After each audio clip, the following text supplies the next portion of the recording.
بالله من الشيطان الرجيم بسم الله الرحمن الرحيم إن الحمد لله نحمده ونستعينه ونستغفره ونعوذ بالله من شرور أنفسنا ومن سيئات أعمالنا من يهده الله فلا مضل له ومن يضلل فلا هادي له وأشهد أن لا إله إلا الله وحده لا شريك له وأشهد أن محمدا عبده ورسوله. My dear sisters, Assalamu alaikum wa rahmatullahi wa barakatuh. Sister Nadira just asked me impromptu to address you, and I thought to myself, what can I share with you? And mashallah, Sister Sosan found the hadith that I really want to share with you, because it's a very beautiful hadith which really has meant a lot to me. And this is a hadith about seeking knowledge. Now, the Sahabi Abu Darda, he was living in Damascus after the Prophet ﷺ's death. And you notice that the Sahaba, very rarely did they die in Makkah or Medina in order to spread Islam, to do da'wah, etc. And he was living in Damascus, and a man came all the way from Medina, traveled all the way from Medina to Damascus, and he said to him, I've come to you to seek one hadith, just to hear one hadith from you. And Abu Darda was so happy, he said to him, have you really just come to seek this one hadith? And we're talking about traveling for 1 month. 1 month's travel, and this was the way the tabi'een were, the generation after the Sahaba. They used to think, subhanAllah, we didn't meet the Prophet ﷺ. Now we will go to the Sahaba, wherever they are. They would want to travel to them in order to even just seek one hadith, to hear it from them, and who heard it from the Prophet ﷺ directly. So Abu Darda, he said to him, let me tell you something, I want to tell you something, because he was so happy that this man had come. And this is when he taught him this beautiful hadith. He said to him, and inshallah I'll read it in Arabic as well. He said, فَإِنِّي سَمِعْتُ رَسُولَ اللَّهِ صَلَّى اللَّهُ عَلَيْهِ وَسَلَّمَ يَقُولُ. Verily I heard the Messenger of Allah sallallahu alayhi wasallam say, من سلك طريقا يبتغي فيه علما سلك الله به طريقا إلى الجنة. Okay? It says that I heard the Messenger sallallahu alayhi wasallam say, whoever treads a path, whoever goes out just to seek knowledge, then Allah will make easy for him the path to Jannah. I will explain inshallah, because I studied this with one of the shuyukh as we go along. So in this first part, Abu Darda is saying that just by seeking knowledge, by going out, putting effort in seeking knowledge, and seeking knowledge of Islam, a person's path to Jannah, their life, they will be able to lead it in a good way, inshallah, and so they will find the path to Jannah. You must find this, that sometimes, this dunya, it really distracts us. You might see something that dazzles you, something that distracts you, but just your knowledge, your knowing about the akhirah, your knowledge about what Allah has said in the Quran, it keeps us on the straight path. It brings us back, focusing back onto the right path. If it wasn't for the knowledge, if we didn't know about Jannah, if we didn't know that the Prophet ﷺ had told us that this life is nothing, Prophet ﷺ said, this life, if it even had the value of the wing of a mosquito, then Allah would not have given the disbelievers a glass of water. In other words, it has so little value, this dunya, that Allah is letting them have, because it's not worth anything. For us to know that, it makes us realize that let us not allow ourselves to become so indulged in the dunya that we forget our akhirah. Yeah? So Abu Darda is saying, seeking knowledge and having sincerity in seeking knowledge, and the knowledge itself will help us to, inshallah, find the path to Jannah easy. Then Abu Darda goes on to say, وَإِنَّ الْمَلَائِكَةَ لَتَدَعُ أَجْنِحَتَهَا رِضَاءً لِطَالِبِ الْعِلْمِ. That the angels, they bring their wings down, okay, because they are so happy with the talib al-ilm, with the seeker of knowledge. And what this means is that, the angels, they're constantly roaming around the earth. All the time, they're roaming around the earth. They love certain places. We know they don't like certain smells, yeah? So, like onion smells and garlic smells, smoke, anything that is abhorrent to us, the angels don't like. So they're constantly looking for things that they like on the earth. And one of the things that they really like is a student of knowledge. And by the way, the knowledge we're talking about here is not the knowledge of dunya. Yes, this is knowledge of Allah, knowledge about Allah and, the Quran, the deen of Allah. So what it means when they lower their wings is that they stop, they're not flying around anymore. They stop and they want to accompany the student of knowledge. They like to be in the company of the seekers of knowledge. So this is the second blessing of the seeker of knowledge.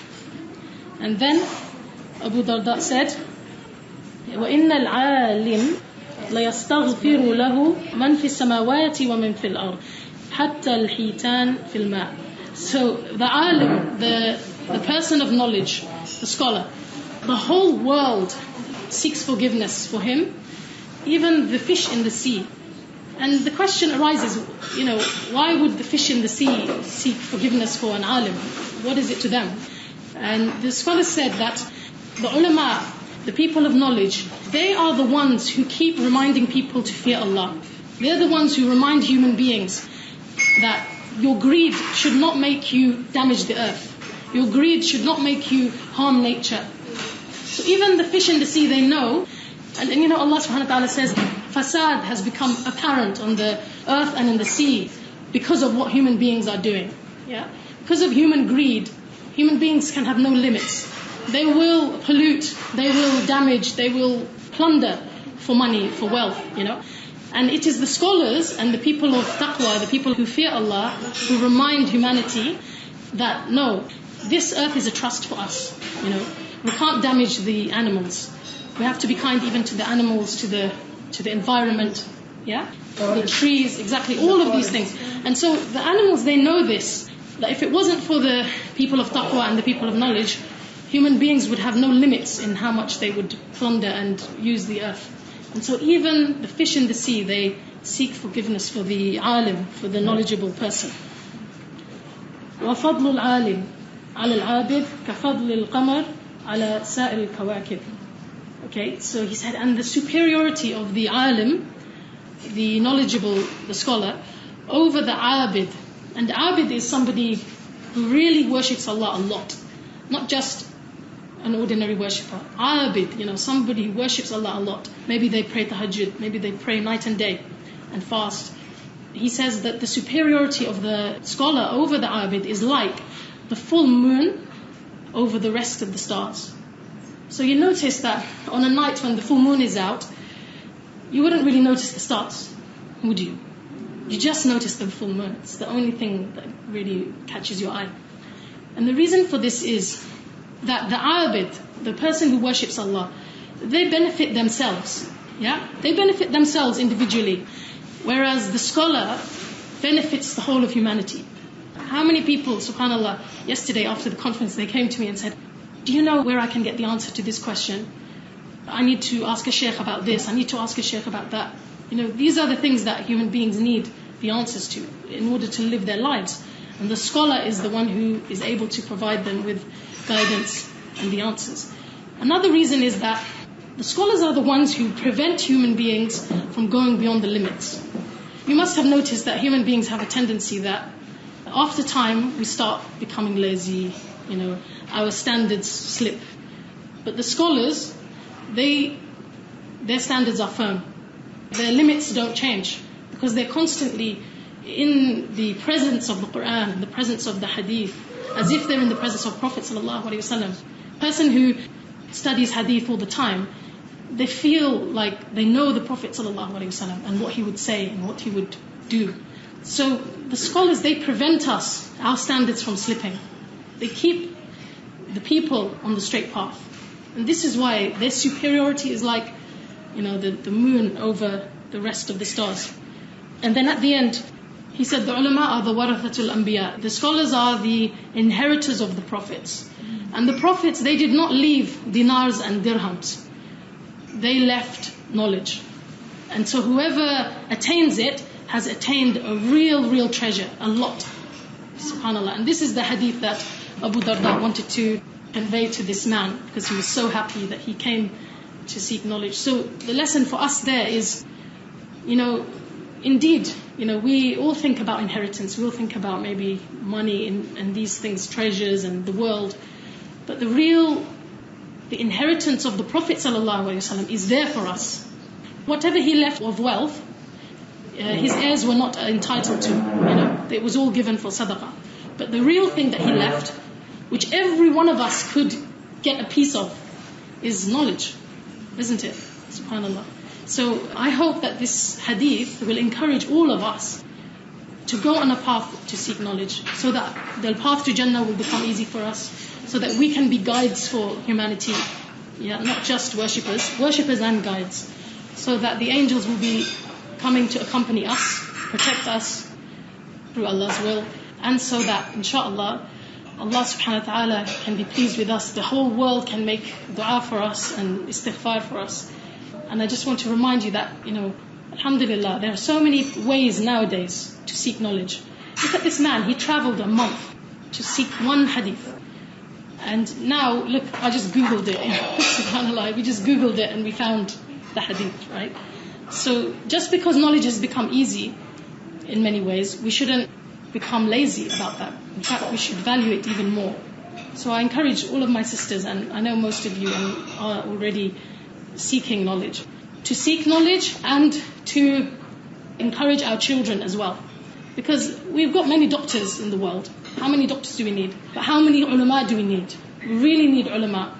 And we need the best and most intelligent children to become ulama. Yes? Not just, what happens unfortunately sometimes. Oh, he's not doing very well at school. Let's send him to the Din, studies. This is wrong. We should be sending the most intelligent. If your child is intelligent, he's got the ability, send him for seeking knowledge, inshallah. And maybe lastly, I would share with you a short poem of Imam al-Shafi'i, where he said, أَخِي لَن تَنَالَ الْعِلْمَ إِلَّا بِسِتٍ. He said, my brother, you will never seek knowledge, you will never attain knowledge, except with 6 things. And he said, let me tell you. He said, ذَكَاءٌ وَحِرْصٌ. Intelligence, being very intelligent, وَحِرْص, having a real passion, desire for knowledge. Often people, they start off, they want to seek knowledge. The first obstacle, and they will give up, right? Oh, it's too far. Oh, no, this is too difficult. There's no teachers in my area.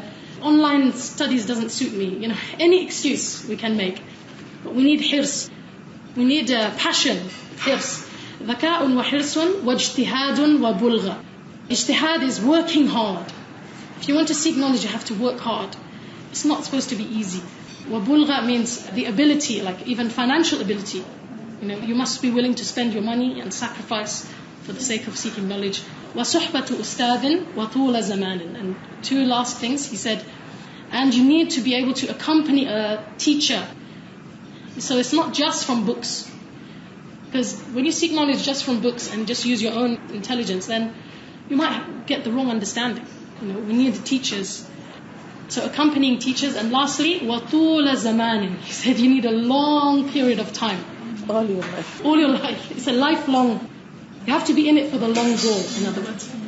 So no quick, intensive courses is good, but intensive courses, usually when you learn something quickly, you will forget it quickly. So think of it as a lifelong, inshallah, journey. So with that, inshallah, I will finish. Subhanakallahumma wa bihamdik. أشهد أن لا إله إلا أنت أستغفرك وأتوب إليك. जितना ज़्यादा मैं इल्म में आगे बढ़ता गया, उतना ज़्यादा मुझे मेरे जहल का अंदाज़ा होता गया. The more I advanced in my knowledge, the more I came to know my ignorance. And I feel embarrassed, to speak in front of Dr. Farhat and others. You did very well, mashallah. Jazakallah.